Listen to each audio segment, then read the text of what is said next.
Red એલર્ટની વચ્ચે અમદાવાદમાં તાપમાનનો પારો 40 ડિગ્રીને પાર। લોકો ગરમીથી બચવા માટે ઠંડા પીણા તરફ વળ્યા। બપોરે 12 થી 4ના સમયમાં ઘરની બહાર ન નીકળવા માટે સલાહ અપાઈ। આગામી 48 કલાક હીટવેવની આગાહી। તાંત્રિક વિધિના બહાને દુષ્કર્મ આચરનાર ભરત ભુવાને પોલીસે ઝડપ્યો। ભાગ્ય બદલવાના બહાને પરિણીતા સાથે દુષ્કર્મ આચર્યું હતું। લોકોએ ભુવાનું મુંડન કરીને મોઢામાં ચપ્પલ મૂકીને તેને પાઠ ભણાવ્યો।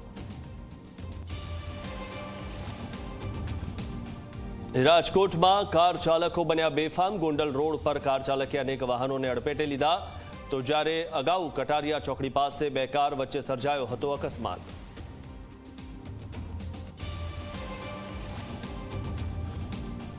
હોળી ધૂળેટીના તહેવારોને પગલે વતનમાં જવા માટે ટ્રેનોમાં ભારે ભીડ। વલસાડના વાપી રેલવે સ્ટેશન પર સપ્તાહમાં એક જ વાર દોડતી બાંદ્રા પટના ટ્રેનમાં ધસારો।